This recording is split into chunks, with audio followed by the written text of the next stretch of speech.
بسم الله الرحمن الرحيم. الحمد لله رب العالمين،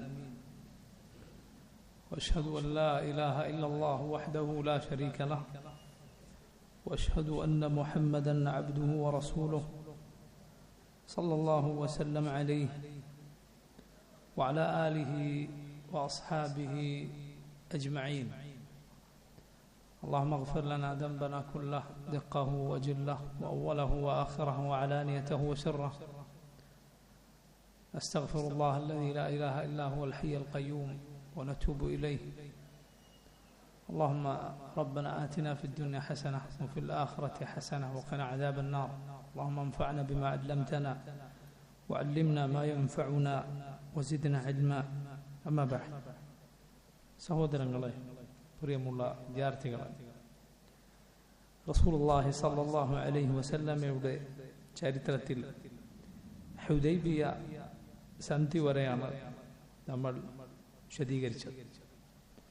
Hudaibiya സന്ധി ഒറ്റനോട്ടത്തിൽ ആദ്യത്തെ ചിന്തയിൽ പലർക്കും മുസ്ലിമീങ്ങൾക്കുണ്ടായ ഒരു ക്ഷീണമാണെന്ന് തോന്നുമെങ്കിലും യഥാർത്ഥത്തിൽ അത് വലിയ വിജയമായിരുന്നു. അതുകൊണ്ടാണ് റബ്ബ് സുബ്ഹാനഹു വ തആല അതിനെ ഫത്ഹ് എന്ന് വിശേഷിപ്പിച്ചത്. ഖുർആനിൽ അല്ലാഹു പറയുകയുണ്ടായി, ഇന്ന ഫതഹ്നാ ലക ഫത്ഹൻ മുബീന. നബിയെ, താങ്കൾക്ക് നാം വ്യക്തമായ വിജയം നൽകിയിരിക്കുന്നു. ഇമാം ഇബ്നു കസീർ റഹിമഹുല്ലാഹ് പറയുകയുണ്ടായി, വൽ മുറാദു ബിൽ ഫത്ഹി ഫി ഹാദിഹിൽ ആയ ഹുവ സുൽഹുൽ ഹുദൈബിയ. ഫത്ഹ് എന്ന് അല്ലാഹു വിശേഷിപ്പിച്ചതിന്റെ അർത്ഥം ഇവിടെ ഹുദൈബിയ സന്ധിയാണ്. ഫഇന്നഹു ഹസല ബിസബബിഹി ഖൈറുൻ ജസീൽ. ഹുദൈബിയ സന്ധി കൊണ്ട് വലിയ ഖൈറാണ് മുസ്ലിമീങ്ങൾക്ക് ഉണ്ടായിട്ടുള്ളത്. മുസ്ലിമീങ്ങൾക്ക് അതുകൊണ്ട് വലിയ നന്മകളാണ് ലഭിച്ചിട്ടുള്ളത്. വആമന അന്നാസ് വജ്തമഅ ബഅദുഹും ബിബഅദ്. ഈ സന്ധി കൊണ്ട് എന്ത് സംഭവിച്ചു? ആളുകൾക്ക് നിർഭയത്വമുണ്ടായി. ഭയപ്പാടിന്റെ, ഭീതിയുടെ, യുദ്ധത്തിന്റെ അന്തരീക്ഷം അത് മാറുകയുണ്ടായി. വതകല്ലമ വജ്തമഅ ബഅദുഹും ബിബഅദ്. അതുപോലെ ആളുകൾ പരസ്പരം കൂടിച്ചേരാനും സംസാരിക്കാനുമൊക്കെ ആരംഭിച്ചു. വതകല്ലമൽ മുഅ്മിനു മഅൽ കാഫിർ. മുഅ്മിനിന് കാഫിറിനോട് സംസാരിക്കാൻ അവസരമുണ്ടായി. വന്തശറൽ ഇൽമുൻ നാഫിഉ വൽ ഈമാൻ. അങ്ങനെ ഉപകാരപ്രദമായ വിജ്ഞാനവും ഈമാനുമെല്ലാം പ്രചരിപ്പിക്കപ്പെടുകയുണ്ടായി. അതിനു മുമ്പ് മുസ്ലിമീങ്ങൾക്ക് പലർക്കും കാഫിറുകളായ ആളുകളെ, വിശ്വാസികളല്ലാത്തവരെ കാണാൻ, അവരോട് തുറന്ന് സംസാരിക്കാനും അവസരമുണ്ടായിരുന്നില്ല. എന്നാൽ ഹുദൈബിയയുടെ സന്ധിയോടെ, സമാധാനത്തോടെ എന്ത് സംഭവിച്ചു? ആളുകൾക്ക് തുറന്ന രൂപത്തിൽ സംസാരിക്കാൻ അവസരമുണ്ടായി. ജനങ്ങളിൽ പലരും സത്യം അറിയാത്തവരാണ്. ജനങ്ങളിൽ ധാരാളം പേർ സത്യം കേട്ടാൽ, അറിഞ്ഞാൽ സ്വീകരിക്കാൻ തയ്യാറുള്ളവരാണ്. പക്ഷെ കേൾക്കാത്തത് കൊണ്ട്, അറിയാത്തത് കൊണ്ട്, തെറ്റിദ്ധാരണകൾ കൊണ്ട് വിശ്വസിക്കാത്ത ഒരുപാട് ആളുകൾ പുറത്തുണ്ട്. അത് യാതൊരു സംശയമില്ലാത്ത കാര്യമാണ്. അങ്ങനെയുള്ള ആളുകൾക്ക് ഇസ്ലാമിനെ അടുത്തറിയാനും മനസ്സിലാക്കാനും അങ്ങനെ വിശ്വസിക്കാനും ഒക്കെ ഹുദൈബിയ കൊണ്ട് അവസരമുണ്ടായി. എന്തുകൊണ്ടാണ്? ശാന്തമായ അന്തരീക്ഷം അത് മുഖേന, ഹുദൈബിയ മുഖേന ഉണ്ടായി. നോക്കൂ നിങ്ങൾ, ഇമാം ഇബ്നു ഹജർ അൽ അസ്ഖലാനി അദ്ദേഹം പറഞ്ഞു ഫത്ഹുൽ ബാരി, അൽ മുറാദു ബിൽ ഫത്ഹി ഹുന അൽ ഹുദൈബിയ. ഇവിടെ ഫത്ഹ് കൊണ്ട്, വിജയം കൊണ്ട് ഉദ്ദേശം ഹുദൈബിയ. لأنها كانت مبدأ الفتح المبين على المسلمين. കാരണം അത് മുസ്ലിമീങ്ങൾക്ക് ലഭിച്ച വ്യക്തമായ വിജയം, അഥവാ ഫത്ഹു മക്കക്ക് മുമ്പേ ഉള്ള അതിന്റെ ആമുഖമായിരുന്നു, തുടക്കമായിരുന്നു. لما ترتب على الصلح الذي وقع منه الأمن. കാരണം ഈ സുൽഹ് കൊണ്ട്, സന്ധി കൊണ്ട് എന്തുണ്ടായി? നിർഭയത്വമുണ്ടായി, യുദ്ധമില്ലാത്ത സമാധാനത്തിന്റെ അന്തരീക്ഷം ഉണ്ടായി. വറഫഉൽ ഹർബ്, യുദ്ധം അത് നിലച്ചു. വതമക്കുനു മൻ യഖ്ശ ദുഖൂല ഫിൽ ഇസ്ലാം. ഇസ്ലാമിലേക്ക് കടന്നു വരാൻ പേടി ഉണ്ടായിരുന്ന പലർക്കും പേടിയില്ലാതെ വരാൻ അവസരമുണ്ടായി. വൽ വുസൂല ഇലൽ മദീന, മദീനയിലേക്ക് എത്തിപ്പെടാൻ സാധിക്കാത്തവർക്ക് വരാനും പോകാനും ഒക്കെ തുറന്ന അവസരം ലഭിച്ചു. അതുകൊണ്ടാണ് നോക്കൂ നിങ്ങൾ, പിൽക്കാലത്ത് നബി സല്ലല്ലാഹു അലൈഹി വസല്ലമയോട് മുസ്ലിമീങ്ങളോട് കാര്യങ്ങൾ സംസാരിക്കാൻ അബൂ സുഫിയാൻ വരെ നേരിട്ട് മദീനയിലേക്ക് വരുന്നുണ്ട്. അബൂ സുഫിയാൻ റളിയല്ലാഹു അൻഹു ധാരാളം യുദ്ധങ്ങൾക്ക് മുസ്ലിമീങ്ങൾക്കെതിരിൽ മുശ്രിക്കുകളുടെ നേതാവായി പ്രവർത്തിച്ച ആളാണ്. അദ്ദേഹം മുസ്ലിം ആകുന്നതിന് മുൻപ് തന്നെ റസൂലുള്ളാഹി സ്വല്ലല്ലാഹു അലൈഹി വസല്ലമയോട് പലതും സംസാരിക്കാൻ മദീനയിലേക്ക് വരുന്ന സാഹചര്യമുണ്ടായി. എന്തുകൊണ്ടാണ് അതെല്ലാം? യുദ്ധത്തിന്റെ അന്തരീക്ഷം നീങ്ങി എന്നതുകൊണ്ടാണ്. അത് കാരണത്താൽ പലർക്കും ഇസ്ലാമിലേക്ക് കടന്നു വരിക എളുപ്പമായി തീർന്നു, മദീനയിലേക്ക് വരിക പ്രയാസമില്ലാതായി തീർന്നു. അതുകൊണ്ടാണ് ഈ കാലയളവിൽ, ഈ സന്ധിക്ക് ശേഷം ഖുറൈശികളിലെ പ്രമുഖന്മാരായ, അവരിലെ തലവന്മാരായ, അവരുടെ നേതൃസ്ഥാനത്തുണ്ടായിരുന്ന പലരും ഇസ്ലാമിലേക്ക് വന്നിട്ടുണ്ട്. പിൽക്കാലത്ത് ഈ സന്ധി കഴിഞ്ഞ് ഫത്ഹ് മക്ക സംഭവിക്കുന്നതിന് മുൻപ് മുസ്ലിമീങ്ങളായവരിൽ പ്രമുഖരാണ് ഖാലിദ് ഇബ്നുൽ വലീദ് റളിയല്ലാഹു അൻഹു. ആരാണ് ഖാലിദ്? മുശ്രിക്കുകളുടെ യോദ്ധാവാണ്, യുദ്ധ തന്ത്രജ്ഞനാണ്. അവരുടെ വളരെ പ്രധാനപ്പെട്ട ആളുകളിൽ ഒരാളാണ് ഇസ്ലാമിലേക്ക് കടന്നു വന്നത്. അംർ ഇബ്നുൽ ആസ് റളിയല്ലാഹു അൻഹു. അംർ ഇബ്നുൽ ആസ് ആണ് അതുപോലെ യുദ്ധത്തിൽ അത്രയും കഴിവുണ്ടായിരുന്ന, നേരത്തെ മുഹമ്മദ് സല്ലല്ലാഹു അലൈഹി വസല്ലമയോട് കടുത്ത ശത്രുത ഉണ്ടായിരുന്ന ആളുകളിൽ ഒരാൾ. പക്ഷെ നോക്കൂ, ഈ രൂപത്തിൽ വമ്പിച്ച അവസരങ്ങൾ മുസ്ലിമീങ്ങൾക്ക് മുന്നിൽ തുറന്നു കിട്ടി. ഈ കാലയളവിലാണ്, ഹുദൈബിയ സന്ധിക്ക് ശേഷമുള്ള കാലയളവിലാണ് നമ്മുടെ റസൂൽ സല്ലല്ലാഹു അലൈഹി വസല്ലം മുശ്രിക്കുകളായ രാജാക്കന്മാർക്ക്, പേർഷ്യൻ, റോമൻ സാമ്രാജ്യങ്ങളുടെ ചക്രവർത്തികൾക്ക്, മറ്റുള്ള പല രാഷ്ട്രനായകന്മാർക്ക് റസൂലുള്ളാഹി സ്വല്ലല്ലാഹു അലൈഹി വസല്ലം ഇസ്ലാമിനെ കുറിച്ച് അറിയിച്ചുകൊണ്ട്, അവരെ ഇസ്ലാമിലേക്ക് ക്ഷണിച്ചുകൊണ്ട് കത്തുകൾ എഴുതിയത്. ഇതൊക്കെ ഏത് കാലയളവിലാണ്? ഹുദൈബിയ സന്ധിക്ക് ശേഷമുള്ള കാലയളവിലാണ്. ഈ രൂപത്തിൽ ഇസ്ലാമിന്റെ വിജ്ഞാനം വമ്പിച്ച രൂപത്തിൽ അത് പ്രചരിപ്പിക്കപ്പെടാൻ ഹുദൈബിയ കാരണമായി. ആ സന്ധി മുഖേന അത് സാധിച്ചു എന്നാണ്. അതുകൊണ്ടാണ് ഹുദൈബിയ അള്ളാഹു എന്ത് വിശേഷിപ്പിച്ചത്? എന്താണ് ഹുദൈബിയ അള്ളാഹു വിശേഷിപ്പിച്ചത്? ഫത്ഹ് എന്ന് വിശേഷിപ്പിച്ചത്. വിജയമാണ്, അത് തുറവിയാണ്. കൊട്ടിയടക്കപ്പെട്ട ധാരാളം വാതിലുകൾ, ദഅവത്തിന് മുന്നിലുണ്ടായിരുന്ന തടസ്സങ്ങൾ നീങ്ങുകയായി. ഇസ്ലാമിന്റെ വലിയ വിജയത്തിന് മുന്നേ ഉള്ള തടസ്സങ്ങൾ നീങ്ങുകയുണ്ടായി.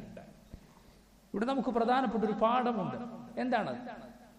സമാധാനത്തിന്റെ അന്തരീക്ഷമുണ്ട് എങ്കിൽ ആ സമയത്ത് നമുക്ക് ചെയ്യാവുന്ന വളരെ ശ്രേഷ്ഠമായ വമ്പിച്ച ഫലം ചെയ്യുന്ന കാര്യമാണ് ദഅവത്ത് എന്നത്.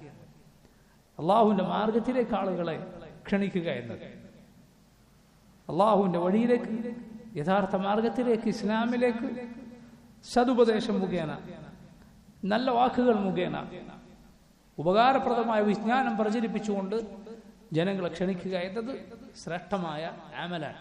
ഓരോരുത്തരും അവരുടെ കഴിവിനനുസരിച്ച്, ഓരോരുത്തരും അവർക്ക് നൽകപ്പെട്ട അറിവിനനുസരിച്ച്, അവരുടെ പരിധിയിൽ ഒതുങ്ങി നിന്നുകൊണ്ട് അത് നിർവഹിക്കുക എന്നതാണ് ശ്രേഷ്ഠമായ ദഅവ എന്ന് പറയുന്നത്.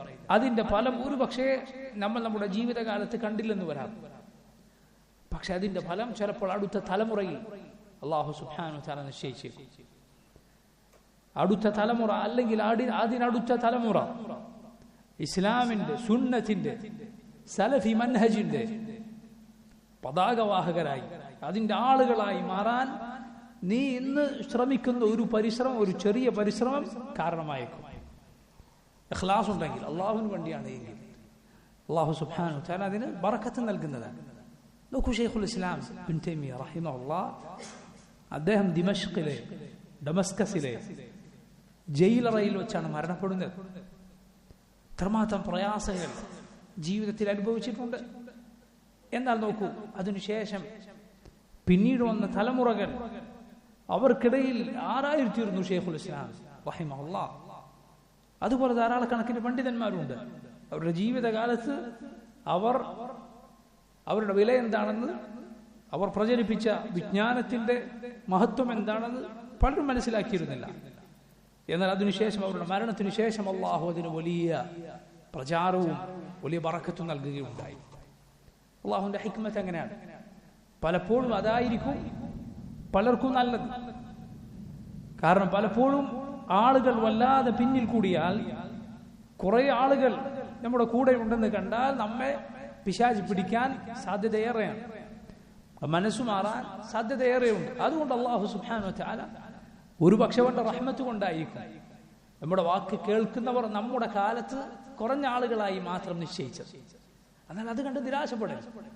അള്ളാഹുവിന് വേണ്ടിയാണോ നീ സംസാരിക്കുന്നത്, അള്ളാഹുവിന് വേണ്ടിയാണോ പ്രചരിപ്പിക്കുന്നത്, നിരാശ വേണ്ടതില്ല. നീ ഇഖ്ലാസോടുകൂടി അള്ളാഹുവിന് വേണ്ടി പറഞ്ഞാൽ, പറയുന്നത് വ്യക്തമായ അറിവിന്റെ അടിസ്ഥാനത്തിലായാൽ, അത് സത്യസന്ധമായാൽ അള്ളാഹു അത് സ്വീകരിക്കുക തന്നെ ചെയ്യും. യാതൊരു സംശയവുമില്ല. അള്ളാഹുവിൽ ശ്രേഷ്ഠമായ അമലാണ് ഹുദൈബിയ. അത് നോക്കൂ, വലിയ വിജയത്തിന്റെ മുന്നോടിയാണ്. അതുകൊണ്ട് തന്നെ സമാധാനം പൂർണ്ണമായ അന്തരീക്ഷത്തിൽ ഇസ്ലാമിക ദഅവത്ത് അത് മുന്നോട്ട് നീക്കുക എന്നത് വലിയ വിജയത്തിലേക്കുള്ള കവാടമാണ്. വലിയ വിജയത്തിലേക്കുള്ള കവാടമാണ്, യാതൊരു സംശയവുമില്ല. അതുകൊണ്ടാണ് നോക്കൂ, ഇസ്ലാമിന്റെ ശത്രുക്കൾ ഏറെ ഭയപ്പെടുന്ന കാര്യമാണ് ഇസ്ലാം ആളുകൾ അറിയുക, കേൾക്കുക എന്നത്. ഇസ്ലാം ആളുകൾ അറിയുകയും കേൾക്കുകയും ചെയ്യുക എന്നത് ആളുകൾ, ഇസ്ലാമിന്റെ ശത്രുക്കൾ ഭയപ്പെടുന്ന കാര്യമാണ്. അതുകൊണ്ടാണ് അതിനെ വഴിതെറ്റിക്കുന്ന രൂപത്തിൽ പലതും അവർ ചെയ്തു കൂട്ടും. അങ്ങനെയുള്ള ഘട്ടങ്ങളിൽ നമ്മുടെ വഴി മാറിപ്പോകരുത്. നമ്മൾ കാലത്തിനനുസരിച്ച് എന്തെങ്കിലും കാട്ടിക്കൂട്ടലുകൾ നടത്തുന്ന ആളുകളാകരുത്. നമ്മൾ ശുദ്ധമായ നമ്മുടെ ദഅവത്തിന്റെ വിശുദ്ധി സൂക്ഷിച്ചുകൊണ്ട് മുന്നോട്ട് പോകേണ്ട ആളുകളാണ്. നോക്കൂ, അതുകൊണ്ട് അല്ലാഹു ഫത്ഹ് എന്ന് ഹുദൈബിയ സന്ധി വിശേഷിപ്പിച്ചു. പക്ഷെ അതിനർത്ഥം എന്തല്ല? ഖുർആനിലും സുന്നത്തിലും എവിടെ ഫത്ഹ് വന്നാലും അത് ഹുദൈബിയാണ് എന്നതിനർത്ഥമില്ല. മറിച്ച് ഫത്ഹ് എന്നത് ഫത്ഹു മക്കയെ ഉദ്ദേശിച്ചും പറയാറുണ്ട്, മക്ക വിജയത്തെ ഉദ്ദേശിച്ചും പറയാറുണ്ട്. ഉദാഹരണത്തിന് റസൂലുള്ളാഹി സ്വല്ലല്ലാഹു അലൈഹി വസല്ലം പറഞ്ഞു, ലാ ഹിജ്റത ബഅദൽ ഫത്ഹ്, ലാ ഹിജ്റത ബഅദൽ ഫത്ഹ്. ഫത്ഹിന് ശേഷം ഇനി ഹിജ്റ ഇല്ല. അഥവാ മക്ക വിജയത്തിന് ശേഷം ഇനി മക്കയിലേക്ക് ഹിജ്റ ഇല്ല. കാരണം മക്ക ഇസ്ലാമിന്റെ പ്രദേശമായി, മക്കയിൽ നിന്ന് ഹിജ്റ ഇല്ല. മക്ക വിജയത്തിനു ശേഷം ഇനി മക്കയിൽ നിന്ന് ഹിജ്റ ഇല്ല. മക്കയിൽ നിന്ന് മദീനയിലേക്ക് ഹിജ്റ വന്നിരുന്നു. എന്നാൽ മക്ക ഇസ്ലാമിന്റെ നാടായി കഴിഞ്ഞാൽ ഇനി മക്കയിൽ നിന്ന് മദീനയിലേക്ക് ഹിജ്റ ഇല്ല.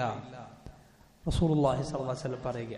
അവിടെ ഫത്ഹ് എന്ന് പറഞ്ഞാൽ ഹുദൈബിയാണോ അതല്ല ഫത്ഹു മക്കയാണോ? എന്തായിരിക്കും? ഫത്ഹു മക്ക, മക്ക വിജയം, യാതൊരു സംശയവുമില്ല. ഹുദൈബിയ സന്ധിക്ക് ശേഷം അത് നമ്മൾ നേരത്തെ പറഞ്ഞതുപോലെ അതിലെ സുപ്രധാനമായ കരാറുകളിലൊന്നായിരുന്നു മക്കയിൽ നിന്ന് ആരെങ്കിലും മുസ്ലിമീങ്ങളായി മദീനയിലേക്ക് വന്നാൽ അവരെ തിരിച്ചേക്കണം, അവരുടെ ആളുകളുടെ അനുവാദമില്ലാതെ അവരുടെ മദീനയിൽ നിർത്തിക്കൂടാ എന്നത്. എന്നാൽ യഥാർത്ഥത്തിൽ ആ സന്ധിയിൽ അതിൽ സ്ത്രീകൾ ഉൾപ്പെടുമെന്ന കാര്യം പറഞ്ഞിട്ടില്ലായിരുന്നു. ആ പറഞ്ഞതിൽ സ്ത്രീകൾ ഉൾപ്പെടും എന്ന് ആ സന്ധിയിൽ പരാമർശിച്ചിട്ടില്ല. അതുകൊണ്ട് തന്നെ നോക്കൂ നിങ്ങൾ, മുസ്ലിമീങ്ങളായ സ്ത്രീകൾ മക്കയിൽ നിന്ന് മദീനയിലേക്ക്, മുസ്ലിമീങ്ങളുടെ നാട്ടിലേക്ക് കടന്നു വന്നിരുന്നു. പരിശുദ്ധ ഖുർആനിൽ സൂറത്തുൽ മുംതഹനയിലെ ആയത്ത് അല്ലാഹു സുബ്ഹാനഹു വ തആല പ്രത്യേകം അവതരിപ്പിച്ചു. യാ അയ്യുഹല്ലദീന ആമനു ഇദാ ജാഅകുമുൽ മുഅ്മിനാതു മുഹാജിറാത്തിൻ ഫംതഹ്നുഹുൻ അല്ലാഹു അഅലമു ബിഈമാനിഹിൻ. ഓ മുഅ്മിനുകളായ പുരുഷ സ്ത്രീകൾ അവർ ഹിജ്റ ചെയ്തുകൊണ്ട് നിങ്ങളുടെ അരികിലേക്ക് കടന്നു വന്നാൽ നിങ്ങൾ അവരുടെ ഈമാൻ പരിശോധിക്കുക. അല്ലാഹു അഅലമു ബിഈമാനിഹിൻ, അല്ലാഹുവാണ് അവരുടെ ഈമാൻ യഥാർത്ഥത്തിൽ അറിയുക. എന്നാൽ നിങ്ങൾ അവരോട് അവരുടെ ഈമാൻ മനസ്സിലാക്കാനുള്ള ചോദ്യങ്ങൾ ചോദിക്കുക. എന്തുകൊണ്ടാണത്? കാരണം ചില ആളുകൾ ചിലപ്പോൾ അവരുടെ ഭർത്താവിനോടുള്ള ദേഷ്യം കൊണ്ടോ മറ്റോ ദുനിയാവിന്റെ വല്ല താല്പര്യങ്ങളുടെയും പേരിൽ, എന്നാൽ മറ്റൊരു കാരണം പറഞ്ഞ് ഭർത്താക്കന്മാരെ ഉപേക്ഷിച്ചു വന്നേക്കാം.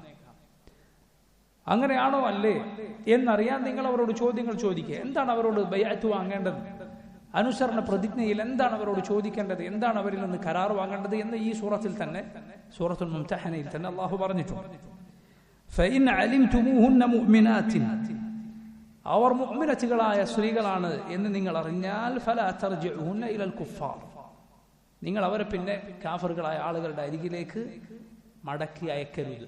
ലാ ഹുന്ന ഹില്ലു ലഹും വലാ ഹും യഹല്ലൂന ലഹുൻ, ആ സ്ത്രീകൾ ആ മുശ്രിക്കുകളായ പുരുഷന്മാർക്ക് അനുവദനീയമല്ല. മുശ്രിക്കുകളായ പുരുഷന്മാർ അവർക്കും അനുവദനീയമല്ല. വആതൂഹും മാ അൻഫഖു, ഈ സ്ത്രീകൾക്ക് ഭാര്യമാർക്ക് അവർ മഹറായി നൽകിയതെന്തോ അത് നിങ്ങൾ അവർക്ക് തിരിച്ചു കൊടുക്കുക. വലാ ജുനാഹ അലൈക്കും അൻ തൻകിഹൂഹുന്ന ഇദാ ആതൈതുമൂഹുന്ന ഉജൂറഹുന്ന, അതിനുശേഷം ഈ സ്ത്രീകളെ നിങ്ങൾക്ക് വിവാഹം ചെയ്യുന്നതിന്, അവരുടെ മഹർ കൊടുത്തതിന് ശേഷം വിവാഹം ചെയ്യുന്നതിന് തടസ്സമില്ല. കാരണം അവർ അവരുടെ ആദ്യത്തെ ഭർത്താക്കന്മാരുമായി ബന്ധം മുറിഞ്ഞിരിക്കുന്നു. നോക്കൂ, ഇതുപോലെ അള്ളാഹു പറഞ്ഞു വലാ തുംസികൂ ബിഅസമിൽ കവാഫിർ. കവാഫിർ എന്ന് പറഞ്ഞാൽ കാഫറുകളായ സ്ത്രീകൾ, അവരുമായുള്ള വിവാഹബന്ധം നിങ്ങളും പിടിച്ചുകൊണ്ടിരിക്കരുത്. മറിച്ച് അവരുമായുള്ള ബന്ധം അവരുടെ ശിർക്ക് കാരണത്താൽ ഒഴിവാകുന്നതാണ്. ഇസ്ലാമിന്റെ ആദ്യ കാലഘട്ടത്തിൽ ഈ നിയമം അള്ളാഹു അവതരിപ്പിച്ചിരുന്നില്ല. അഥവാ മുശ്രിക്കായ കാഫറായ ബിംബാരാധകനായ പുരുഷന്റെ ഭാര്യയായി മുസ്ലിമായ സ്ത്രീകൾ, മുസ്ലിമീങ്ങളായ മുസ്ലിമാത്തികളായ സ്ത്രീകൾ അതിനു മുമ്പ് ഉണ്ടായിരുന്നു. എന്നാൽ അള്ളാഹു സുബ്ഹാനഹു വതആല പിന്നീട് ഈ ആയത്ത് അവതരിപ്പിക്കുകയുണ്ടായി. സഹാബത്ത് റളിയല്ലാഹു അൻഹും അവരിൽ പലരും അതോടെ മുശ്രിക്കുകളായ അവരുടെ ഭാര്യമാരുമായുള്ള ബന്ധം ഉപേക്ഷിക്കുകയുണ്ടായി. ഈ ആയത്തിലെ മറ്റൊരു പ്രധാനപ്പെട്ട പാഠം ഞാൻ നേരത്തെ പറഞ്ഞതാണ്. അഥവാ ഹുദൈബിയയിലെ മുസ്ലിമീങ്ങളായി വന്നാൽ അവരെ തിരിച്ചയക്കണമെന്ന നിബന്ധനയിൽ ആര് ഉൾപ്പെടുകയില്ല? സ്ത്രീകൾ ഉൾപ്പെടുകയില്ല. അതുകൊണ്ട് നോക്കൂ നിങ്ങൾ, ഉമ്മു കുൽസൂം ബിൻത് ഉഖ്ബ ഇബ്നു അബി മുഅയ്ത്ത് എന്ന സ്ത്രീ, അവർ ഇസ്ലാം സ്വീകരിക്കുകയും മദീനയിലേക്ക് ഹിജ്റ വരികയും ചെയ്തു. അവർ മാത്രമല്ല, വേറെയും സ്ത്രീകൾ വന്നിട്ടുണ്ട്. എന്നാൽ അവരിൽ ആദ്യമായി വന്നത് ഉമ്മു കുൽസൂം ബിൻത് ഉഖ്ബ ഇബ്നു അബി മുഅയ്ത്ത് ആയിരുന്നു എന്നാണ് ചരിത്രം. നോക്കൂ നിങ്ങൾ, ഇവിടെ നമ്മൾ മനസ്സിലാക്കേണ്ട പ്രധാനപ്പെട്ട ഒരു കാര്യം നമുക്കെല്ലാവർക്കും അറിയാം. ഒരു പെണ്ണ് യാത്ര പോകണമെങ്കിൽ അതിനുള്ള പ്രധാനപ്പെട്ട നിബന്ധനകളിലൊന്നാണ് എന്ത് മഹ്റമായ ഒരു പുരുഷൻ കൂടെ വേണം. നബി സല്ലല്ലാഹു അലൈഹി വസല്ലം പറഞ്ഞു, ലാ യഹില്ലു ലിംറഅത്തിൻ തുഅ്മിനു ബില്ലാഹി വൽ യൗമിൽ ആഖിർ അൻ തുസാഫിറ ഇല്ലാ മഅ ദി മഹ്റമിൻ ലഹ. ഒരു മുഅ്മിനത്തായ പെണ്ണിന് യാത്ര പോവുക പാടില്ല, അവളുടെ കൂടെ മഹ്റമായ ഒരു പുരുഷൻ ഉണ്ടായിരിക്കുക അല്ലാതെ. യാത്ര പോവുക എന്ന് പറയില്ല, യാത്ര എന്ന് പറയാവുന്ന ദൂരമാണ്. യാത്ര എന്ന് പറയാവുന്ന ദൂരം പോകാൻ പാടില്ല. എല്ലാ അങ്ങോട്ടും ഇങ്ങോട്ടും പോകുന്നതും വരുന്നതും യാത്രയല്ല, നമുക്കറിയാം. യാത്രയെ അനുഭവപ്പെടുന്ന ദൂരമാണ് അവിടെ ഉദ്ദേശം. അങ്ങനെ ഒരു സ്ത്രീക്ക് യാത്ര ചെയ്തുകൂടാ. കൂടെ സ്ത്രീകൾ ഉണ്ടെങ്കിലും പോരാ, മറിച്ച് ആര് വേണം? പുരുഷന്മാർ. വിവാഹബന്ധം ഹറാമായ പുരുഷൻ വേണം, അല്ലെങ്കിൽ ഭർത്താവ് വേണം കൂടെ. വിവാഹബന്ധം ഹറാമായ പുരുഷന്മാർ കൂടെ വേണം. ഉപ്പയോ മകനോ സഹോദരനോ അങ്ങനെ, അല്ലെങ്കിൽ ഭർത്താവ് കൂടെ ഉണ്ടാകണം. എന്നാൽ ഈ നിയമം തന്റെ ദീൻ സംരക്ഷിക്കാൻ വേണ്ടി കുഫറിന്റെ നാട്ടിൽ നിന്ന് ഇസ്ലാമിന്റെ പ്രദേശത്തേക്ക് ഹിജ്റ പോകുന്ന ഒരു പെണ്ണിന് ബാധകമല്ല. അവൾക്കതിൽ ഇളവുണ്ട്. സുബ്ഹാനല്ലാഹ്. നോക്കൂ നിങ്ങൾ, കാരണം എന്തുകൊണ്ടാണത്? കാരണം ഒറ്റയ്ക്ക് ഒരു പെണ്ണ് യാത്ര ചെയ്യുമ്പോൾ അവൾക്ക് അത് അള്ളാഹു പാടില്ലെന്ന് നിശ്ചയിച്ചതിന് പിന്നിൽ പല കാരണങ്ങളുണ്ട്. അതിൽ പ്രധാനപ്പെട്ട ഒന്നാണ് അവളുടെ അഭിമാനം, അവളുടെ ശരീരം അത് സംരക്ഷിക്കുക എന്നത്. അത് മോശക്കാരായ ആളുകൾക്ക് ഉപദ്രവിക്കാനോ മറ്റോ സാധ്യതയുള്ള ഇടങ്ങളിൽ ആ രൂപത്തിൽ അവൾ യാത്ര ചെയ്യരുത് എന്ന്. എന്നാൽ ദീൻ എന്ന് പറയുന്നത് ദീൻ എന്ന് പറയുന്നത് അത് ഫസാദായി പോവുക, അതിന് കുഴപ്പം ബാധിക്കുക. കുഫറിലേക്കോ ശിർക്കിലേക്കോ ഒരാൾ അകപ്പെട്ടു പോവുക എന്നത് അതിനേക്കാൾ വലിയ അപകടമാണ്. സുബ്ഹാനല്ലാഹ്. അതുകൊണ്ട് ദീനിന്റെ അടിസ്ഥാനപരമായ നിയമങ്ങളിൽ ഒന്നാണ് രണ്ട് മഫ്സദത്തുകൾ, രണ്ട് കുഴപ്പങ്ങൾ, രണ്ട് പ്രശ്നങ്ങൾ മുന്നിൽ വന്നു. രണ്ടാലൊന്ന് നമുക്ക് ബാധിച്ചേ തീരൂ എന്ന് വന്നാൽ എന്തു ചെയ്യണം? അതിലേറ്റവും അപകടം കുറഞ്ഞതേതോ അത് സ്വീകരിക്കണം. രണ്ട് നന്മകൾ, അതിലൊന്നേ എടുക്കാൻ സാധിക്കുകയുള്ളൂ എന്ന് വന്നാൽ എന്തു വേണം? ഏറ്റവും വലിയ നന്മ ഏതോ അത് സ്വീകരിക്കണം. സുപ്രധാനമായ ദീനിന്റെ അടിസ്ഥാന നിയമങ്ങളിൽ ഒന്നാണ്, ഉസൂലുൽ ഫിഖ്ഹിലെ പാഠങ്ങളിൽ ഒന്നാണ്. ഇവിടെ നോക്കൂ നിങ്ങൾ, ഒരു സ്ത്രീയുടെ ദീൻ ഫസാദായി പോകും. ഇസ്ലാമിൽ നിന്ന് പുറത്തു പോകാൻ, അവളെ ശിർക്കിലേക്കോ കുഫറിലേക്കോ കൊണ്ടുപോകാൻ സാധ്യതയുണ്ട്. അതാണ് വലിയ അപകടം. എന്നതുകൊണ്ട് അവൾക്ക് കൂടെ പോകാൻ ആരുമില്ല എങ്കിൽ കൂടി ഇസ്ലാമിന്റെ പ്രദേശത്തേക്ക് ഒറ്റക്ക് പോകാൻ അനുവാദമുണ്ട് എന്ന്. ദീൻ സംരക്ഷിക്കുക എന്നത് എത്ര പ്രാധാന്യമുള്ള കാര്യമാണ്. അപ്പോൾ ഒരാൾ സ്വയം തന്റെ ദീൻ ഫസാദായി പോകാൻ ഏറെ സാധ്യതയുള്ള ശിർക്കിലേക്ക്, കുഫറിലേക്ക്, അവിശ്വാസത്തിലേക്ക്, നിരീശ്വരവാദത്തിലേക്ക്, അല്ലെങ്കിൽ അതിന് കീഴെയുള്ള ഹറാമുകളിലേക്ക് താൻ ചാടിപ്പോകുമെന്ന് ഉറപ്പുള്ള ഇടങ്ങളിലേക്ക് അങ്ങോട്ടൊരുത്തൻ പോവുക, സുബ്ഹാനല്ലാഹ്, അത് എത്ര വലിയ അപകടമായിരിക്കും, എത്ര വലിയ തെറ്റായിരിക്കും, അത് എത്ര വലിയ അപായത്തിലേക്കാണ് അങ്ങനെയുള്ള ആളുകൾ സ്വയം ചാടിപ്പോകുന്നത്. അതുകൊണ്ട് വളരെ ശ്രദ്ധിക്കുക. അത്യാവശ്യമുണ്ട് എങ്കിലല്ലാതെ, ഒഴിവാക്കാൻ പാടില്ലാത്ത അത്യാവശ്യമുണ്ട് എങ്കിലല്ലാതെ അതുപോലുള്ള ഇടങ്ങളിൽ പോകാതിരിക്കുക. കാരണം തിന്മയിൽ അകപ്പെടാതിരിക്കാനുള്ള വലിയ വഴികളിൽ ഒന്നാണ് എന്ത്? തിന്മയുടെ ഇടങ്ങളിൽ നിന്ന് മാറി നിൽക്കുക എന്നത്. അതുകൊണ്ടാണ് നോക്കൂ നിങ്ങൾ, യൂസുഫ് അലൈഹിസ്സലാം ആ സ്ത്രീ ഹറാമിലേക്ക്, വ്യഭിചാരത്തിലേക്ക് ക്ഷണിച്ചപ്പോൾ എന്താണ് ചെയ്തത്? വസ്തബഖൽ ബാബ്, വാതിൽ ലക്ഷ്യമാക്കി ഓടുകയാണ്. ആ സ്ഥലത്ത് നിന്ന് മാറിപ്പോവുകയാണ്. കാരണം അവിടെ നിൽക്കുക എന്നത് അപകടമാണ്. അവിടെ നിന്നാൽ ഹറാമിൽ ചാടിപ്പോകാൻ സാധ്യതയുണ്ട്. അതുകൊണ്ട് ഓരോ മനുഷ്യനും അവനവനെ കുറിച്ച് നന്നായി അറിയുന്നവനാണ്. നമ്മെക്കുറിച്ച് പടപ്പുകളിൽ ആരെക്കാളും ആർക്കറിയാൻ? നമുക്കറിയാം. നിങ്ങളിൽ ആരെക്കാളും എന്നെ കുറിച്ച് എനിക്കറിയാം. നിങ്ങളെക്കുറിച്ച് മറ്റാരെക്കാളും നിങ്ങൾക്കറിയാം. എവിടെയാണ് എനിക്ക് പാളിപ്പോകാൻ സാധ്യതയുള്ളത്? ഏത് മേഖലയിലാണ് എനിക്ക് കാലിടറാൻ സാധ്യതയുള്ളത്?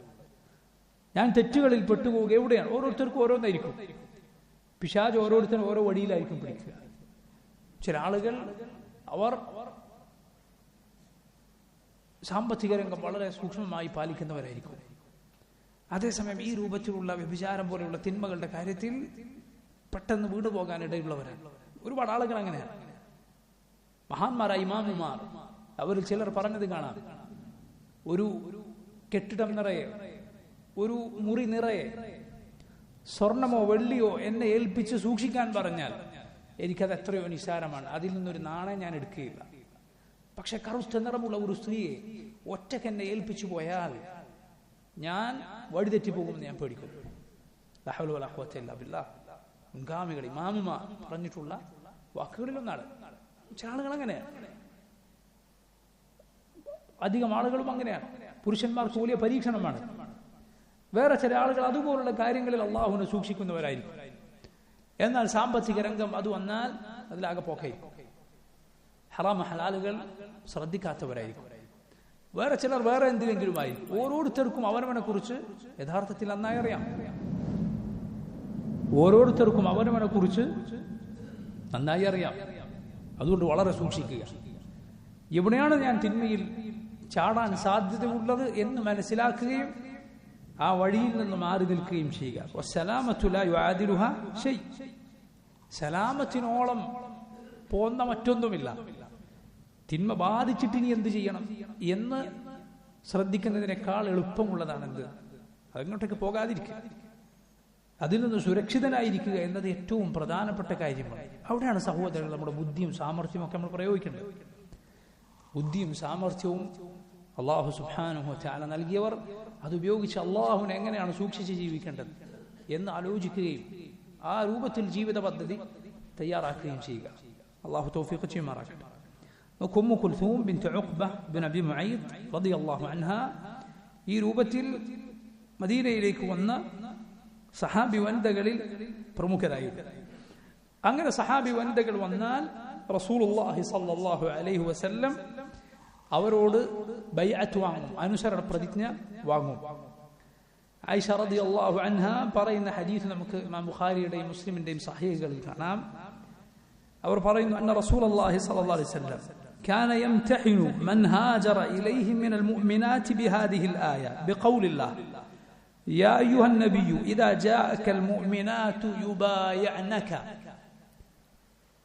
عائشة رضي الله عنها പറയുക رسول الله صلى الله عليه وسلم വിശ്വാസം സ്വീകരിച്ച് മുസ്ലിമീങ്ങളായി സ്ത്രീകൾ മദീനയിലേക്ക് വന്നാൽ അവരിൽ നിന്ന് നബി ബൈഅത്ത് അനുസരണ പ്രതിജ്ഞ വാങ്ങുമായിരുന്നു. ഈ ആയത്തിൽ സൂറത്തുൽ മുംതഹനയിലെ ഈ ആയത്തിൽ അള്ളാഹു പറഞ്ഞ വാചകങ്ങൾ മുഖേന അള്ളാഹു പങ്കുചേർക്കുകയില്ല, മോഷ്ടിക്കുകയില്ല, വ്യഭിചരിക്കുകയില്ല തുടങ്ങിയ കാര്യങ്ങൾ അവരിൽ നിന്ന് നബി സല്ലല്ലാഹു അലൈഹി വസല്ലം കരാർ വാങ്ങുമായിരുന്നു. ആയിഷ റളിയല്ലാഹു അൻഹ പറയുകയാണ് ഫമൻ അഖറ ബിഹാദ ശർത്ത് മിനൽ മുഅ്മിനാതി ഖാല ലഹാ റസൂലുള്ളാഹി സ്വല്ലല്ലാഹു അലൈഹി വസല്ലം ഖദ് ബായഅതുകി. ഈ രൂപത്തിൽ ഈ ആയത്തിൽ പറഞ്ഞ നിബന്ധനകളൊക്കെ ഏതെങ്കിലും പെണ്ണ് അംഗീകരിച്ചാൽ റസൂലുള്ളാഹി സ്വല്ലല്ലാഹു അലൈഹി വസല്ലം അവളോട് പറയും ഖദ് ബായഅതുകി, ഞാൻ നിന്നോട് ബൈഅത്ത് ചെയ്തിരിക്കുന്നു, അനുസരണ പ്രതിജ്ഞ വാങ്ങിയിരിക്കുന്നു. എന്നാൽ കലാമൻ നബി സല്ലല്ലാഹു അലൈഹി വസല്ലം പുരുഷന്മാരോട് അനുസരണ പ്രതിജ്ഞ ബൈഅത്ത് ചെയ്യുമ്പോലെയല്ല സ്ത്രീകളോട്. പുരുഷന്മാരോട് കൈപിടിക്കുമായിരുന്നു, സ്ത്രീകളോട് കലാമൻ സംസാരിക്കുക മാത്രമാണ്. വലാ വല്ലാഹി അല്ലാഹു ആണ് മാ മസ്സത് യദുഹു യദംറഅത്തിൻ ഖത്തു ഫിൽ മുബായഅ. അനുസരണ പ്രതിജ്ഞ വാങ്ങുമ്പോൾ മുഹമ്മദ് സല്ലല്ലാഹു അലൈഹി വസല്ലമയുടെ കരം ഒരൊറ്റ പെണ്ണിന്റെയും കരം സ്പർശിച്ചിട്ടില്ല. മാ യുബായിഉഹുന്ന ഇല്ലാ ബിഖൗലിഹി ഖദ് ബായഅതുക അലാ ദാലിക്, ഞാൻ നിന്നോട് ഈ കാര്യങ്ങൾ ബൈഅത്ത് ചെയ്തിരിക്കുന്നു എന്ന് പറയുക മാത്രമാണ്. കാരണം എന്താണ്? നബി സല്ലല്ലാഹു അലൈഹി വസല്ലമയുടെ ഉന്നതമായ മര്യാദയും നമുക്ക് പഠിപ്പിച്ചു തന്ന മാതൃകയും ഇസ്ലാമിലെ പ്രധാനപ്പെട്ട നിയമവുമാണ്. അന്യരായ സ്ത്രീകളെ സ്പർശിക്കുക പാടില്ല എന്നത്. വിവാഹബന്ധം ഹറാമായ സ്ത്രീകളെയോ അവനവന്റെ ഭാര്യയോ ഒഴികെ പുറത്തുള്ള സ്ത്രീകളെ സ്പർശിക്കുക എന്നത് പാടില്ലാത്തത്. അത് ശരീരത്തിന്റെ അവയവങ്ങൾ കൊണ്ട് കൈകൊണ്ടുള്ള വ്യഭിചാരമാണ്. അത് വലിയ വ്യഭിചാരത്തിലേക്കുള്ള പ്രാരംഭ നടപടികളിൽപ്പെട്ടതാണ്. നബി സല്ലല്ലാഹു അലൈഹി വസല്ലം പറഞ്ഞു അന്യായ ഒരു പെണ്ണിനെ നീ സ്പർശിക്കുക എന്നത് ഏതുപോലെയാണ്? നിന്റെ തലയിൽ ഇരുമ്പിന്റെ ആണി അടിച്ചു കയറ്റുന്നത് പോലെ. വളരെ ശ്രദ്ധിക്കണം. എന്നാൽ ഇന്ന് നോക്കൂ,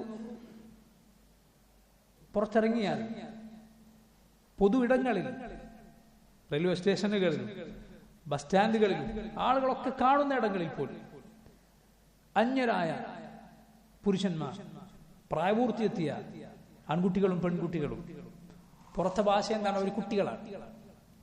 മൂത്ത് നരച്ചാലും കുട്ടികളാണ്. എന്തോ പഠിക്കുന്നുണ്ട് അത്ര.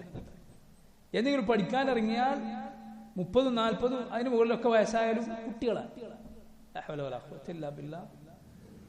കേട്ടാ തോന്നുന്നു നഴ്സറിയിൽ പഠിക്കുന്ന കുട്ടികളാണ്. ഇതൊക്കെ പ്രായപൂർത്തിയായ ആളുകളാണ്, തക്ലീഫ് ബാധകമായ ആളുകളാണ്. ഇന്ന് മരിച്ചാൽ ഖബറിൽ ചോദ്യം നേരിടേണ്ടി വരുന്ന, അള്ളാഹുവിന്റെ മുന്നിൽ തന്റെ അമലുകൾക്ക് ഉത്തരവാദിയായ പ്രായപൂർത്തിയായ പുരുഷനും സ്ത്രീയാണുമാണ് ഇതൊക്കെ. അതിന് കുട്ടി, ആൺകുട്ടി എന്നൊക്കെ ആര് പേരിട്ടാലും അത് മതനിയമങ്ങൾ ബാധകമാകാത്ത കുട്ടികളുടെ ദർജയിലേക്ക് അവർ താണുവരികയില്ല. എന്താണ് ഈ രൂപത്തിലുള്ള ഇടങ്ങളിലെ സ്ഥിതി? എന്താണ് ഇതൊക്കെ? പരസ്യമായ ആളുകൾ കാണുന്നിടത്ത് ചെയ്യുന്നതാണ്. അപ്പൊ കാണാത്തിടത്ത് എന്തായിരിക്കും? സുബ്ഹാനല്ലാഹ്. സ്കൂളുകളിൽ, കോളേജുകളിൽ എന്താണ് ചെയ്യുന്നത്? പരസ്പരം സ്പർശിക്കാനും അല്ല അതിനും അപ്പുറവും ചെയ്യാനും യാതൊരു മടിയുമില്ലാത്ത, ലജ്ജയില്ലാത്ത അവസ്ഥയിലേക്ക് ഈ ഉമ്മത്തിൽ ആൺകുട്ടികളും പെൺകുട്ടികളും അധപ്പതിച്ചിരിക്കുന്നു. ഇവർക്ക് രക്ഷിതാക്കളുള്ള, ആണുങ്ങളുള്ള വീട്ടിൽ നിന്നല്ലേ ഇവർക്ക് വരുന്നത്? ഇത് ആളുകൾ അറിയുന്നില്ലേ? റോഡിൽ പരസ്യമായി ഇത് ചെയ്യാൻ അവർക്കുള്ള ധൈര്യം എന്താണ്?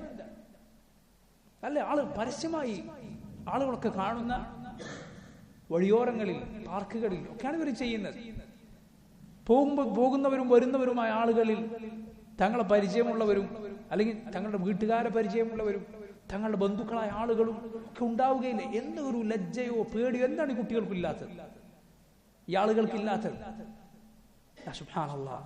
അവരവരുടെ വീടുകളിൽ അവരുടെ രക്ഷിതാക്കൾ അത് ശ്രദ്ധിച്ചിരുന്നുവെങ്കിൽ, ഇസ്ലാമിന്റെ നിയമങ്ങൾ പാലിക്കാൻ അവരെ പഠിപ്പിച്ചിരുന്നുവെങ്കിൽ, കേവലം പൈസ കൊടുത്ത് എന്തിനും വിട്ടയക്കാതെ അവരെ നിയന്ത്രിച്ചിരുന്നുവെങ്കിൽ അവർക്ക് ഇതിന് ധൈര്യം ഉണ്ടാകുമായിരുന്നു. എങ്ങനെ അവർക്ക് ധൈര്യമുണ്ടാകും? പേടി കാണുകയിൽ ഒരു പേടിയുമില്ലാത്ത രൂപത്തിലാണ് പെരുമാറുന്നത്. ആരെങ്കിലും അവരോട് അക്കാര്യം ഉപദേശിക്കാനോ ചോദിക്കാനോ ചെന്നാൽ പുതിയ നൂറ്റാണ്ടിൽ അവരാണ് കുറ്റക്കാർ. ആരും പറയരുത്, മിണ്ടരുത്. അതവരുടെ സ്വാതന്ത്ര്യമാണ്. നീ അത് പറയാൻ നിന്നാൽ നീ സദാചാര പോലീസിൽ അകപ്പെട്ടു പോകും. നിനക്കെതിരാണ് കേസ് വരിക, നിനക്കെതിരാണ് പത്രങ്ങളും ചാനലുകളും ഒക്കെ ഇറങ്ങുക. ലാ ഹൗല വലാ ഖുവത ഇല്ലാ ബില്ലാഹ്. നന്മ കൽപ്പിക്കൽ തിന്മയായി മാറി, തിന്മ വിലക്കൽ തിന്മയായി മാറി. അല്ലാഹു സുബ്ഹാനഹു വ തആല പഠിപ്പിച്ച മൂല്യങ്ങൾ നേരെ തലകീഴായി മറിഞ്ഞിരിക്കുകയാണ്. ലാ ഹൗല വലാ ഖുവത ഇല്ലാ ബില്ലാഹ്. അല്ലാഹുൽ മുസ്തആൻ വ ഇലല്ലാഹിൽ മുസ്തഖർ. ഇത് സഹോദരങ്ങളെ, അല്ലാഹു ഇതിന്റെ ആളുകളെ, ഇതിന് ഉത്തരവാദികളായ ആളുകളെ വെറുതെ വിടുമെന്ന് ആരും വിചാരിക്കരുത്. നീയല്ലേ നിന്റെ വീട്ടിൽ നിന്ന് പുറത്തിറങ്ങുന്ന ഈ ആണിനും പെണ്ണിനും തിന്നാൻ കൊടുക്കുന്ന നിന്റെ ചെലവിലല്ലേ? അവനും അവളും വിട്ട യൂണിഫോമും ഉടുപ്പും തട്ടവും പാന്റും ഷർട്ടും ഒക്കെ നിന്റെ ചെലവിൽ വാങ്ങിയതാ, നീ കൊടുത്ത പൈസക്ക് വാങ്ങിയതാ. നിന്റെ വീട്ടിൽ നിന്ന് തിന്നിട്ടാണ് ഇറങ്ങിപ്പോയത്, നീയാണ് ഫീസ് അടക്കുന്നത്. എന്നിട്ട് ഇതിൽ നിനക്ക് യാതൊരു ഉത്തരവാദിത്വവും ഇല്ല എന്നും അള്ളാഹു നിന്നോട് ചോദിക്കുകയില്ല എന്നും റസൂലുള്ളാഹി സ്വല്ലല്ലാഹു അലൈഹി വസല്ലം പറഞ്ഞില്ലേ, കുല്ലുക്കും റാഇൻ വകുല്ലുക്കും മസ്ഊലുൻ അൻ റഅയ്യതിഹി. നിങ്ങളിൽ ഓരോരുത്തരും ഉത്തരവാദിത്തം ഏൽപ്പിക്കപ്പെട്ടവരാണ്, കീഴിൽ പ്രജകളുള്ളവരാണ്. ഓരോരുത്തരും അവരുടെ കീഴിലുള്ളവരെ കുറിച്ച് ചോദ്യം ചെയ്യപ്പെടുന്നവരാണ്. മക്കളുടെ രക്ഷിതാക്കളോട്, ഉപ്പയോട്, ഉമ്മയോട് അള്ളാഹു ചോദിക്കും. അവർക്ക് മേൽ അധികാരമുള്ള, അവർക്ക് ചെലവിന് നൽകുന്ന ആളുകളോട് അള്ളാഹു ചോദിക്കും. തിന്നാൻ മാത്രം കൊടുത്താൽ പോരാ, നീ ഫീസ് അടച്ചാൽ മാത്രം പോരാ, നീ അവരെ ശ്രദ്ധിക്കണം, അവർക്ക് ദീൻ കൊടുക്കണം. അതാണ് ഏറ്റവും വലുത്. അള്ളാഹുവിനെ സൂക്ഷിക്കാൻ അവരെ പഠിപ്പിക്കണം. പാടില്ലാത്തത് അവർക്ക് പറഞ്ഞു മനസ്സിലാക്കി കൊടുക്കണം. നിനക്ക് കീഴിലുള്ളവരെ അള്ളാഹുവിന്റെ ദീൻ അവർ പാലിച്ചില്ലെങ്കിൽ ബലം പ്രയോഗിച്ച് അനുസരിപ്പിക്കാൻ നിനക്ക് അവകാശമുണ്ട്, അല്ല ബാധ്യതയുണ്ട്. അതുകൊണ്ട് സഹോദരങ്ങളെ, ഈ മര്യാദ ഇന്ന് പാലിക്കപ്പെടാത്ത പഴഞ്ചൻ രീതികളിൽ ഉൾപ്പെട്ടിരിക്കുന്നു. ഇത് നിർബന്ധമായ കാര്യമാണ്, പാലിക്കൽ നിർബന്ധമായ, ലംഘിക്കൽ ഹറാമായ കാര്യമാണ്. അന്യ സ്ത്രീകൾ അവരെ ഒരു പുരുഷൻ സ്പർശിച്ചുകൂടാ, അന്യ പുരുഷനെ ഒരു സ്ത്രീ സ്പർശിച്ചുകൂടാ. അതാണ് ഇസ്ലാമിലെ നിയമം. അതാണ് ഇസ്ലാമിലെ നിയമം. ഇസ്ലാമിന്റെ നിയമം അതാണ്. മനുഷ്യന്റെ ശുദ്ധ പ്രകൃതിയോട് യോജിക്കുന്ന നിയമം അതാണ്.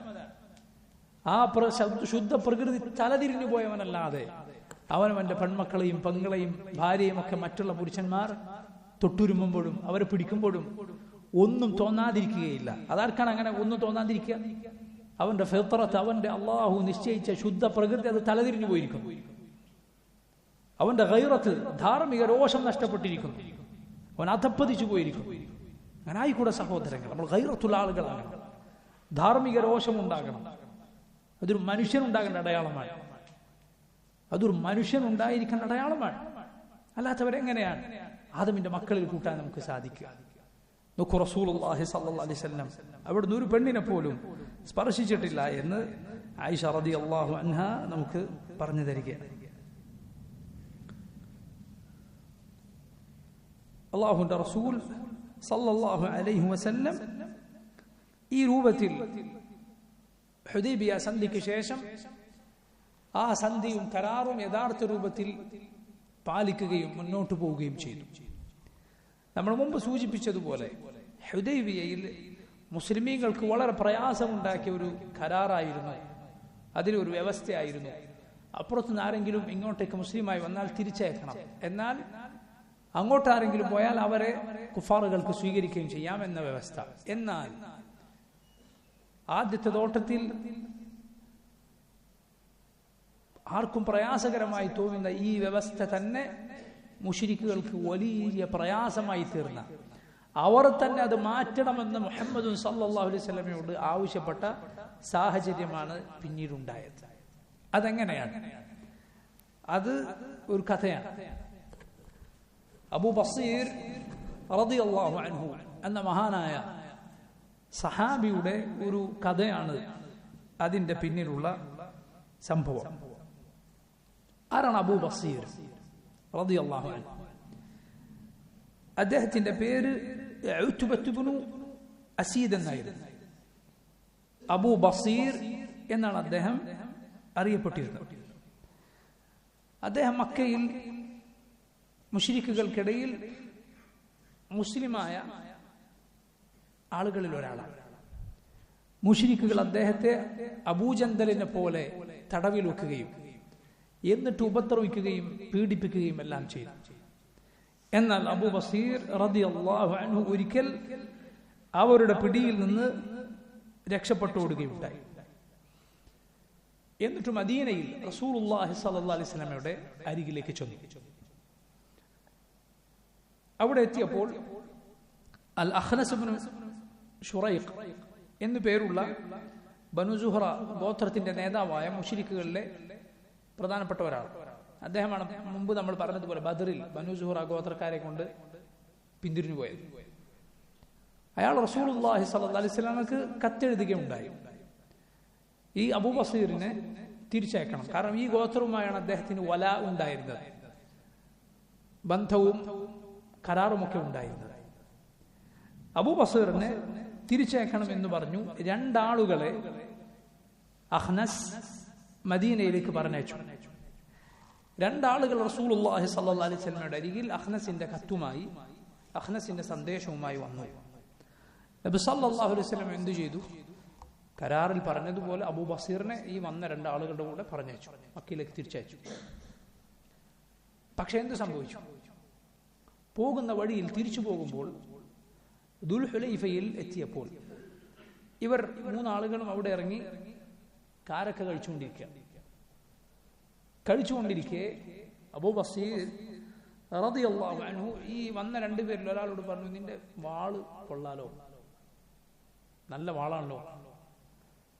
അപ്പൊ മറ്റേ ആൾ, രണ്ടാമത്തെ ആള് പറഞ്ഞു, വല്ലാഹ് പറഞ്ഞു ശരിയാണ്, നല്ല വാളാണ്, ഞാനത് എത്ര തവണ ഉപയോഗിച്ചിട്ടുണ്ടെന്നറിയോ എന്ന് പറഞ്ഞു.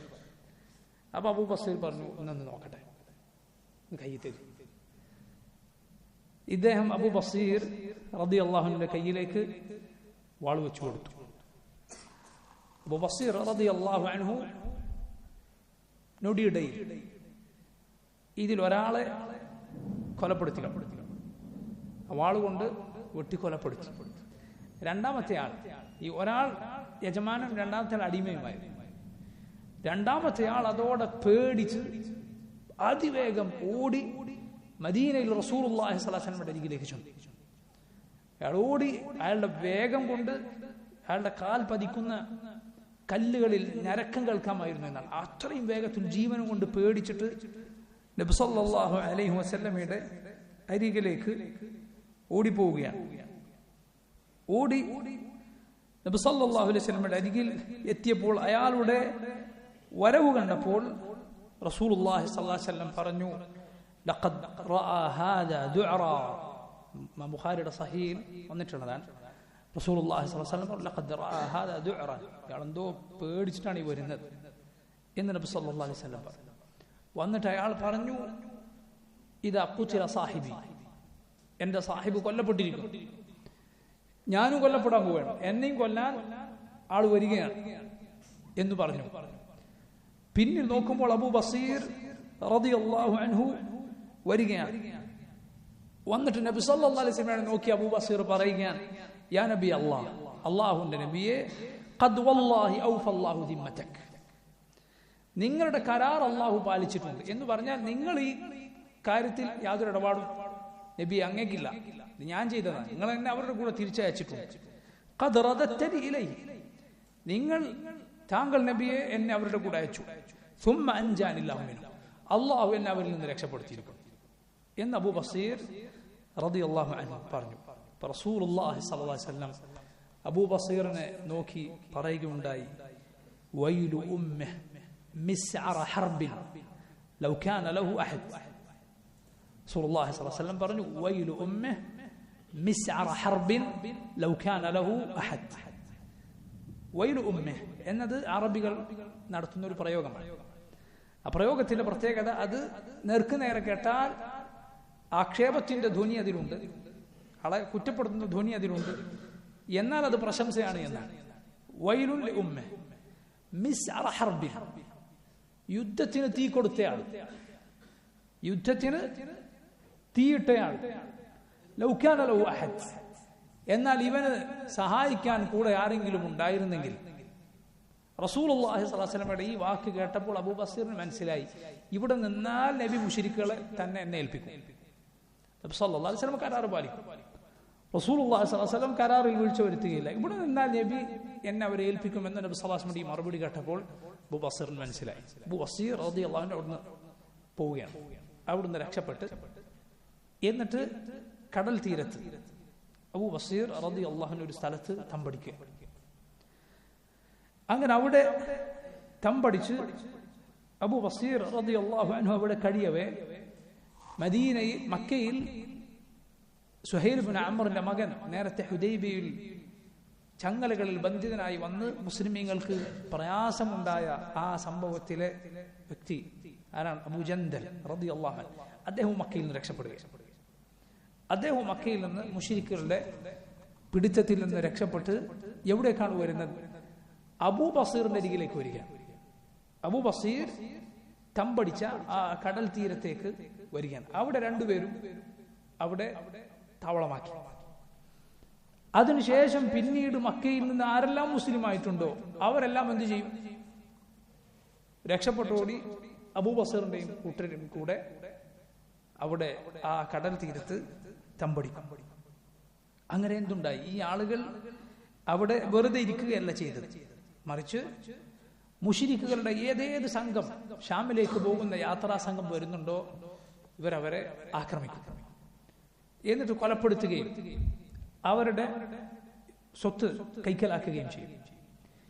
ഈ രൂപത്തിൽ മുശ്രിക്കുകൾക്ക് ഇവരെ കൊണ്ട് വലിയ തലവേദന ഉണ്ടായി, ഒന്നും ചെയ്യാൻ സാധിക്കാത്ത അവസ്ഥ ഉണ്ടായി.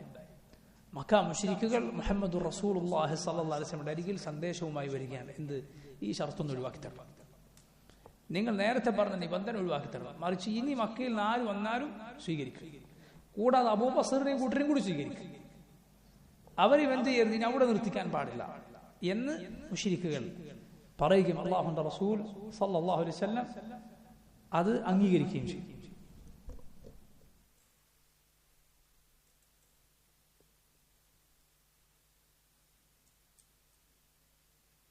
الرحمن الرحيم الحمد لله وحده والصلاة والسلام على من لا نبي بعده وفرض الحج بخلف فاسمعه وكان فتح خيبر في السابعة. ഹുദൈബിയയുടെ ഒടുക്കം യഥാർത്ഥത്തിൽ ഇങ്ങനെയാണ് സംഭവിച്ചത്. അതിനുശേഷമുള്ള വലിയ വിജയങ്ങളിലേക്ക് അത് നയിക്കുകയും ചെയ്തു. ഇതിനുശേഷമുണ്ടായ സുപ്രധാനമായ രണ്ട് സംഭവങ്ങളാണ് ഇവിടെ ഈ കവിതയിലെ വരിയിൽ നിങ്ങൾ കേട്ടത്. വഫുരിദൽ ഹജ്ജു, ഹജ്ജ് നിയമമാക്കപ്പെടുകയാണ്. നബി സല്ലല്ലാഹു അലൈഹി വസല്ലമക്ക് അല്ലാഹു സുബ്ഹാനഹു വ തആല ഹജ്ജ് നിയമമാക്കിക്കൊണ്ട് പരിശുദ്ധ ഖുർആനിലെ ആയത്ത് അവതരിപ്പിക്കുകയാണ്. ബിഖുൽഫിൻ ഫസ്മഅ. ബിഖുൽഫിൻ എന്നാൽ അതിലൊരു അഭിപ്രായ വ്യത്യാസമുണ്ട്. ഫസ്മഅ വകാന ഫത്ഹു ഖൈബറിൻ ഫി സാബിഅ. അതുപോലെ ഹിജ്റ 7ാമത്തെ വർഷം ഖൈബർ വിജയവും ഉണ്ടായി. ഇവിടെ രണ്ട് കാര്യങ്ങളാണ് പറഞ്ഞത്. ഒന്ന് ഹജ്ജ് നിർബന്ധമായ ആയത്ത്, രണ്ട് ഖൈബർ യുദ്ധം. ഹജ്ജ് നിർബന്ധമായത് എപ്പോഴാണ് എന്നത് യഥാർത്ഥത്തിൽ പണ്ഡിതന്മാർക്കിടയിൽ അഭിപ്രായ വ്യത്യാസമുള്ള ഒരു കാര്യമാണ്. പ്രധാനപ്പെട്ട രണ്ട് അഭിപ്രായങ്ങളുണ്ട്. ഒന്ന്, ഹുദൈബിയയ്ക്ക് ശേഷം അഥവാ ഹിജ്റ 6ാമത്തെ വർഷം ഒടുവിൽ ആണ് ഹജ്ജ്. ഹുദൈബിയയുടെ സമയത്ത് ആണ് ഹജ്ജ് നിർബന്ധമായത്. ഹുദൈബിയയുടെ സമയത്ത്, ഹുദൈബിയയുടെ ശേഷമല്ല, ഹുദൈബിയയുടെ സമയത്താണ് ഹജ്ജ് നിർബന്ധമായത് എന്നതാണ് ഒരഭിപ്രായം. ഹജ്ജ് നിർബന്ധമായ ആയത്തിറങ്ങിയത്. അതിനവർ പറയുന്നത് സൂറത്തുൽ ബഖറയിലെ അത്തിമുൽ ഹജ്ജ വൽ ഉംറത ലില്ലാഹ് എന്ന ആയത്ത് ആണ് ഹജ്ജ് നിർബന്ധമാക്കിയ ആയത്ത് എന്നാണ്. ആ ആയത്ത് ഹുദൈബിയയുടെ സമയത്താണ് ഇറങ്ങിയത്, സംശയമില്ല. പക്ഷേ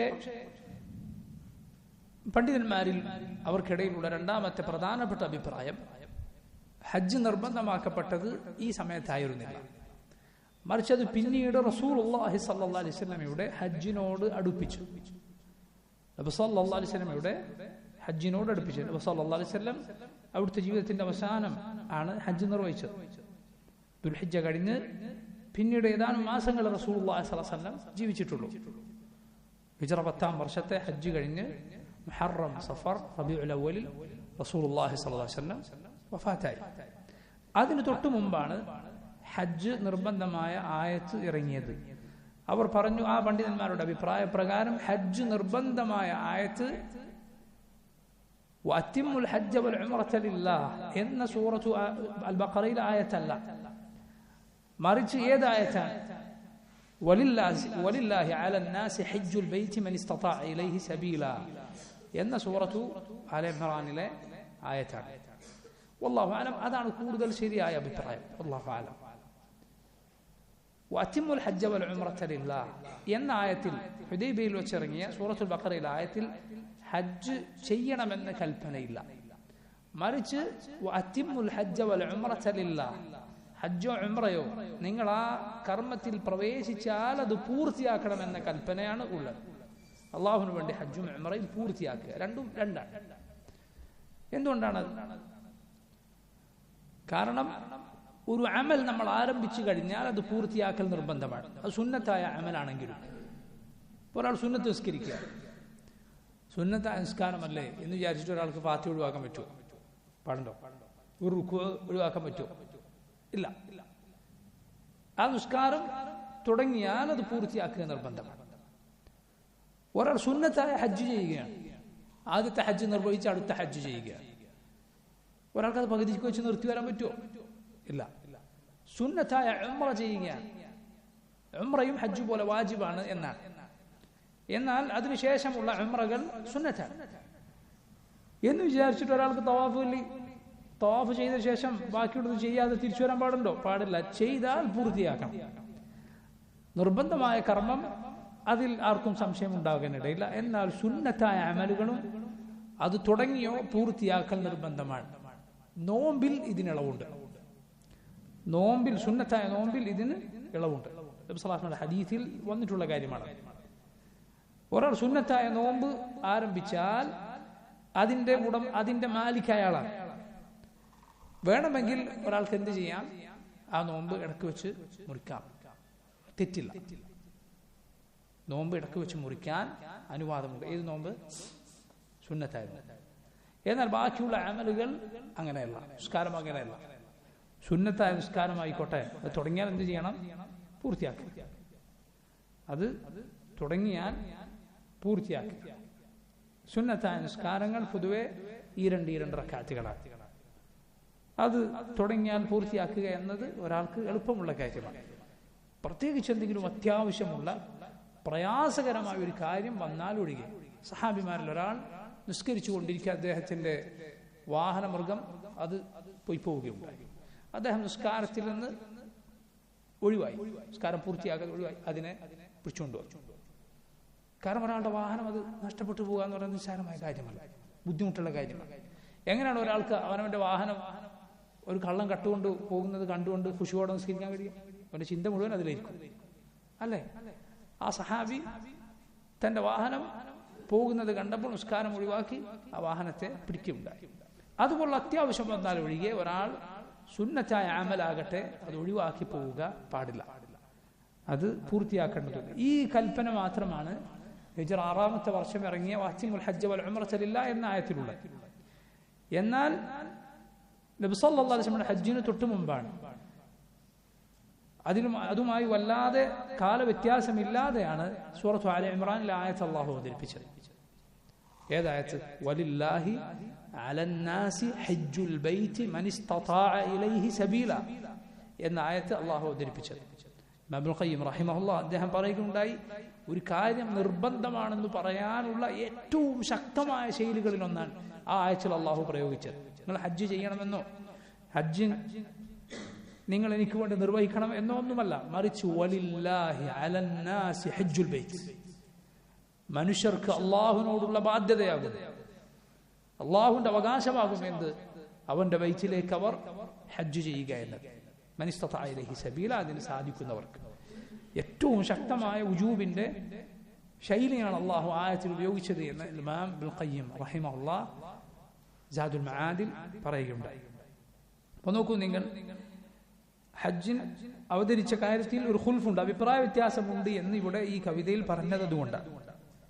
ഇനി ഇവിടെ പറഞ്ഞിട്ടുള്ള രണ്ടാമത്തെ സുപ്രധാനമായ വിഷയം അത് ഖൈബർ യുദ്ധമാണ്.